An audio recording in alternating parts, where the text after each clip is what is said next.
The final independent comic book story arc, Masters of the Universe. This is the third volume, number one.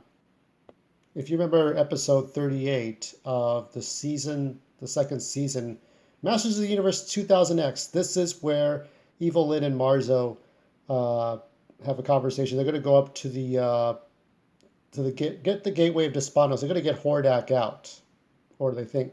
The dialogue is a little bit different than in the cartoon, but this is the basic setup, um, and you'll start to see Hordak.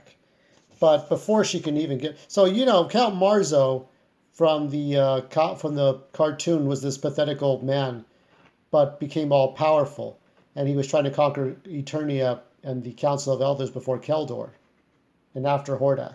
King Hiss no longer thought to be dead, but obviously alive, very much alive. He-Man and Battle Cat go after and try to find him.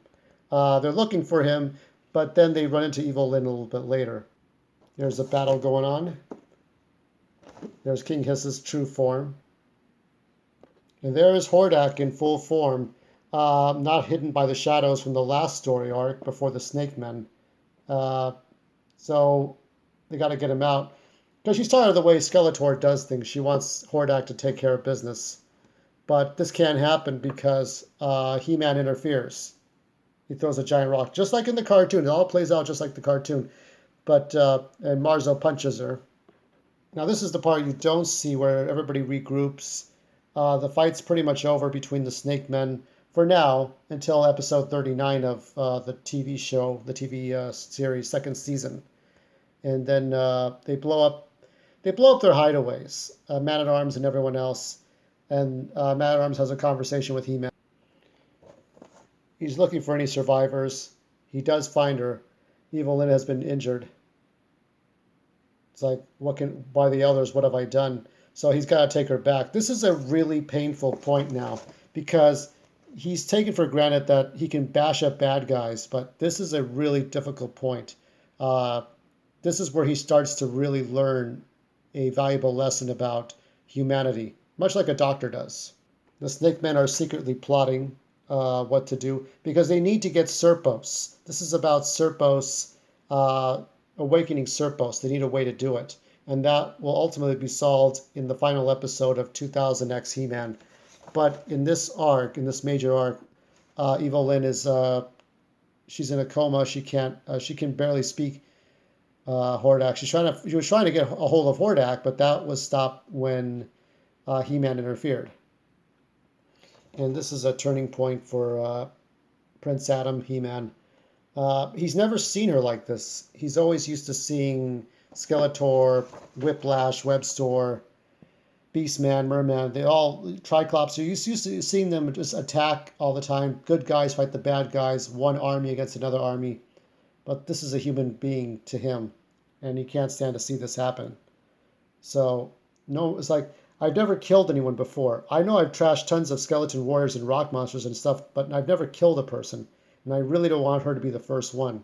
So, Man at Arms takes a pause and say, there's not a definite solution I can give you, but this is something that you have to bear and deal with as you get older to know, did you do the right thing or not, or maybe that was the only choice you had. Here is King Hiss berating there's Tung Lashor and Cobra Khan. He's giving them shit because um, they were incompetent. They didn't do their job very well. Uh, so man, made of plants. Oh yeah, this was about Mossman. So Mossman had taken down the Snake Men in the previous episode, and he goes over when he had talked to Evil Lyn the first time. He was going to devour her, but he sensed something in her mind, um, in her arrogance. He saw the truth of what she was. Her father was a great ruler, during the time of the Snake Men's reign, when Serpos was still around. That is the faceless one, Evil Lyn's father, but also the person who can control Serpos, one of the three major gods of Eternia. This is the unfortunate part where the healer tells him that she's going to die no matter what's happening here. It's unfortunate. This is some art, really quick. You can see Cyclone, you can see Beastman, the Snake Men, Skeletor.